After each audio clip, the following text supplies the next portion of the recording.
تلك الدار الآخرة نجعلها للذين لا يريدون علوا في الأرض ولا فسادا والعاقبة للمتقين. بسم الله الرحمن الرحيم. الحمد لله رب العالمين والصلاة والسلام على المبعوث رحمة للعالمين نبينا محمد وعلى آله وصحبه ومن tabi'ahum bi ihsanin ila yaumiddin, amma ba'd. Kaum muslimin dan muslimat, para pemirsa dan para pendengar, Assalamualaikum warahmatullahi wabarakatuh. Kita masih membicarakan tentang harta-harta yang ada kewajiban zakat padanya. Telah kita terangkan tentang rincian zakat pada hewan ternak, dan di pertemuan ini kita akan terangkan tentang zakat pada hasil bumi. Pada hasil bumi itu Allah Subhanahu wa taala telah berfirman, wa atu haqqahu yauma hasadih, dan keluarkanlah haknya ketika dipanen. Dan masuk di dalam keumuman firman Allah Subhanahu wa taala, ya ayyuhalladzina amanu anfiqu min thayyibati ma kasabatum wa mimma akhrajna lakum minal ard. Wahai orang-orang yang beriman, berinfaklah kalian dengan hal yang terbaik dari apa yang kalian upayakan, dan infakkan juga dari apa yang kami keluarkan untuk kalian dari bumi. Iya. Dan Nabi Shallallahu Alaihi Wasallam juga telah menegaskan, famasaqatis sama'u wal uyun aw kana athriyan al ushur wa masukiya bin nadah nisful ushur. Tanaman yang tumbuh karena aliran air dari langit atau dari mata air, atau dia bisa tumbuh dengan sendirinya, tumbuh dengan akarnya, itu dikeluarkan 1/10. Dikeluarkan 1/10, 10%. Nah, apa yang tanaman itu tumbuh karena disirami, maka dikeluarkan nusful usyur. Dikeluarkan 1/2 dari 1/10, yaitu 5%. Dikeluarkan 5%. Jadi ini dari dalil-dalil yang menunjukkan bahwa hasil bumi itu ada zakat yang dikeluarkan darinya. Itu bagian dari harta yang hendaknya diperhatikan. Dan Rasulullah SAW memberikan ketentuan terkait dengan nisabnya, dan memberikan ketentuan terkait dengan kadar yang dikeluarkan. Adapun haul, perputaran 1 tahun, itu tidak disyaratkan pada hasil bumi. Karena hasil bumi itu kapan dipanen dikeluarkan zakatnya. Berdasarkan ayat wa atu haqqahu yauma hasadih, dan keluarkan haknya begitu dipanen. Keluarkan haknya begitu dipanen. Iya. Kemudian dari hasil bumi ini, apa yang dimaksud dari hasil bumi? Apakah sayur-sayuran masuk di dalamnya, buah-buahan yang biasanya dimakan langsung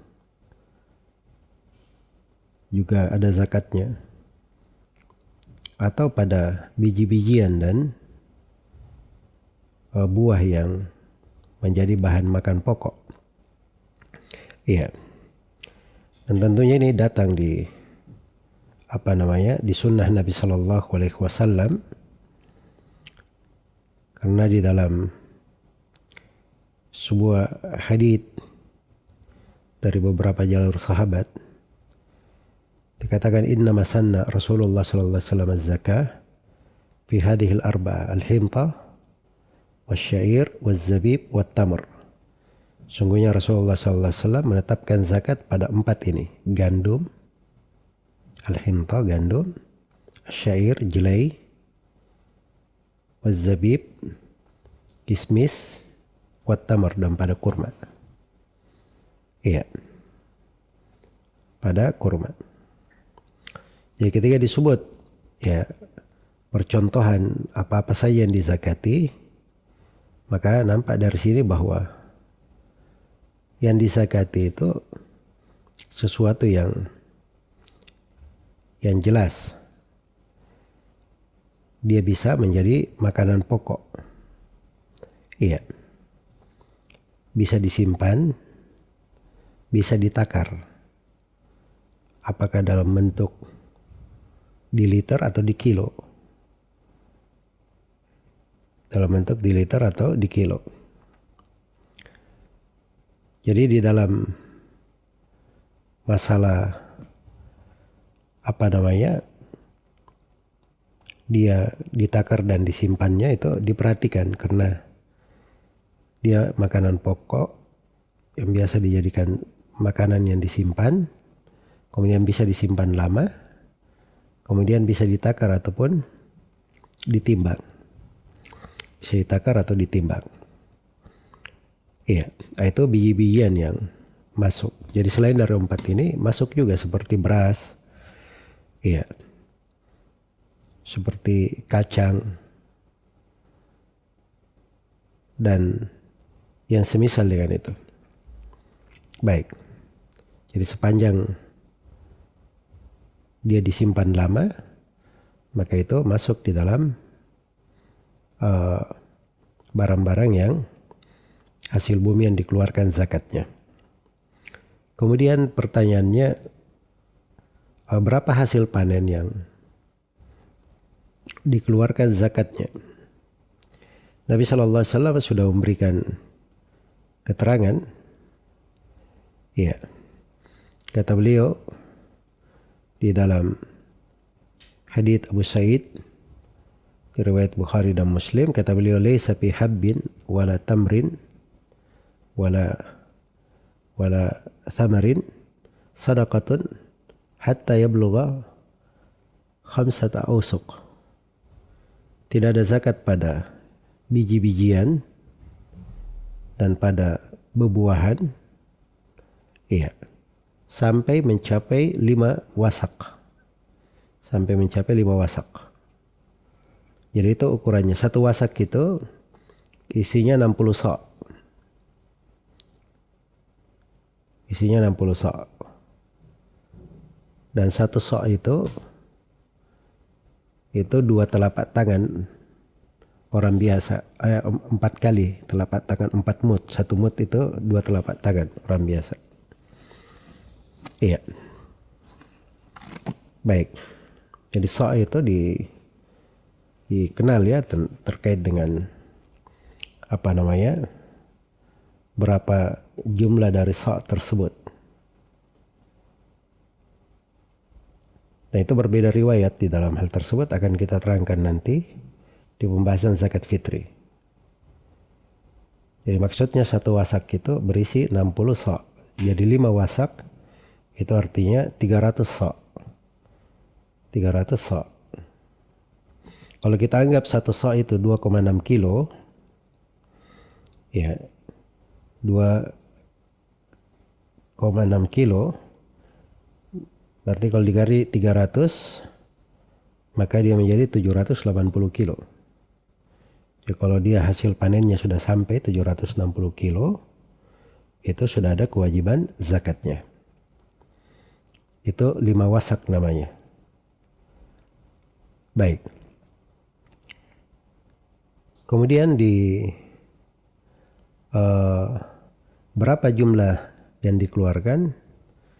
Di sini Rasulullah SAW memberi ketentuan kalau hasil bumi ini itu ditanam dengan biaya, disirami, kemudian ada kendaraan yang menyirami, atau dia mengambil pengairan tapi dia berbayar. Ya, dengan pembiayaan itu dikeluarkan 1/2 dari 1/10. Atau dikeluarkan 5%. Tapi kalau dia gratis, tumbuhnya dari air hujan atau dari mata air, aliran sungai, atau memang tumbuhannya ini akarnya sendiri dengan akarnya kalau sudah masuk, akarnya dia bisa tumbuh, nggak diserami juga dia tumbuh. Nah, maka ini disakati keluar 10%. Ya, dan di sini dipetik oleh para ulama ahli fikih, kalau misalnya sebagiannya gratis dan sebagiannya berbayar, ada yang gratis, ada yang berbayar, maka diambil jalan tengahnya. Dikeluarkan 7,5%. Dikeluarkan 7,5%. Dan ini dari keberkahan pada harta. Sudah kita terangkan ya bagaimana pemilik kebun itu yang dapat aliran air khusus turun dari langit karena dia mengeluarkan zakat pada hasil kebunnya. Ya, dan sebenarnya hasilnya itu adalah kebaikan untuk si muslim sendiri yang menanam ini. Iya. Itu adalah hal yang membawa keberkahan untuk hartanya. Dan sebenarnya itu yang membuat harta itu menjadi berkembang. Membuat harta itu menjadi berkembang. Baik, ini terkait dengan hasil bumi. Kita pindah kepada harta yang ketiga, yaitu emas dan perak. Emas dan perak. Karena di masa dahulu itu emas dan perak itu kebanyakannya dipakai di dalam bertransaksi, menjadi mata uang, menjadi alat yang bernilai untuk menukar, membeli. Iya.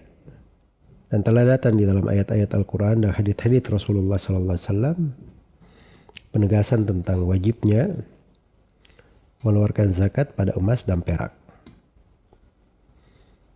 Adapun nisabnya diterangkan di dalam hadits, kalau emas itu dia mencapai 20 dinar. 20 dinar. Iya. Adapun kalau perak itu apabila dia mencapai 200 dirham.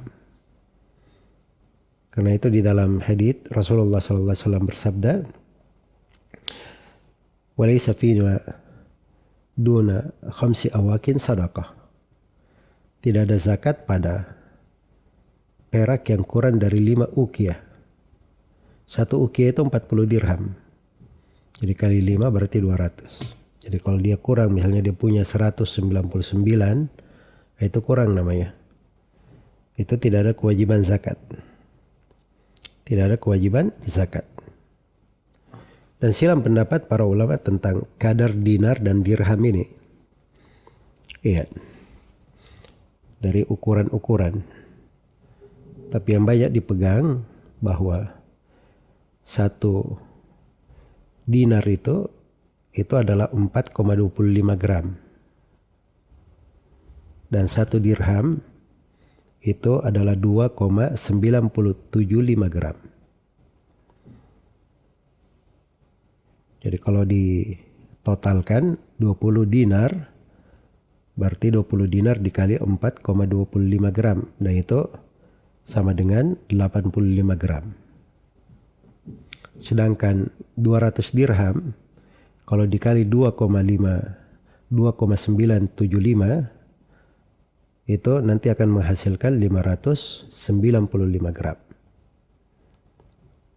Jadi emas itu kalau dihitung mudah, kalau dia mencapai 85 gram itu emas. Kalau perak apabila mencapai 595 gram. Iya. Kemudian dari emas dan perak ini, itu dikeluarkan darinya 2,5%. atau 1/40. Dikeluarkan 2,5% atau 1/40. Nah, itu kewajiban zakatnya. Iya. Dan di sini ada dua pembahasan penting yang diperlukan di masa sekarang. Pembahasan yang pertama, bagaimana dengan mata uang. Kita punya rupiah Indonesia ya gitu, mata uang kita rupiah. Tadi yang biasa keluar negeri misalnya dia punya dolar, dia punya real. Iya. Dia punya euro dan seterusnya dari mata uang. Ya, apakah ada zakat atau tidak? Jawabannya iya, ada zakat. Karena mata uang ini sama fungsinya dengan emas dan perak. Memiliki nilai dan bisa menjadi bahan untuk bertransaksi. Sama fungsinya. Dan itu dipendapat mayoritas ulama di masa sekarang. Iya. Karena itu dikeluarkan dari zakatnya. Nah, sisa pertanyaannya, ukurannya mengikut di mana? Mengikut kepada nisab emas 85 gram atau mengikut kepada nisab perak 595 gram. Ini juga letak silam pendapat dengan para ulama, tapi yang paling dekatnya bahwa dia mengikut kepada yang paling murah, yang paling rendah nilainya dari keduanya. Jadi kalau misalnya emas sekarang anggaplah 1 juta, berarti 85 juta. Jadi kalau perak 10.000 berarti 5.950. Ya berarti perak lebih murah. Kita hitung 5.950. Sudah ada kewajiban zakat. Pada rupiah 5.950. Ya kenapa diambil yang paling rendah? Sebab itu lebih selamat untuk tanggung jawab di harta. Dan juga lebih menyantuni orang-orang fakir yang hak mereka ada di tangan kita. Dan lebih rahmat untuk manusia. Iya. Lebih rahmat untuk manusia. Jadi ini terkait dengan mata uang. Dan yang terakhir terkait dengan masalah perhiasan. Bagaimana dengan emas, perak yang dipakai? Dia bukan sebagai transaksi tapi dipakai untuk berhias, hanya disimpan untuk berhias. Ya jawabannya ini letak silam pendapat juga dari para ulama dan telah syah dari sejumlah sahabat dan ini yang dikuatkan oleh sejumlah ulama di masa kini bahwa itu ada zakatnya. Dan itu pendapat yang lebih aman, lebih hati-hati dan lebih kuat insyaallah bahwa pada perhiasan juga sepanjang dia emas dan perak maka itu ada zakat yang dikeluarkan padanya. Dan ini secara ringkas terkait dengan hasil bumi dan harta yang ketiga emas dan perak dan apa yang senilai dengannya. Dan insyaallah ta'ala pembahasan tentang zakat perniagaan kita akan bahas di pertemuan yang akan datang. Semoga Allah memberi taufik kepada semuanya. Wallahu ta'ala a'lam.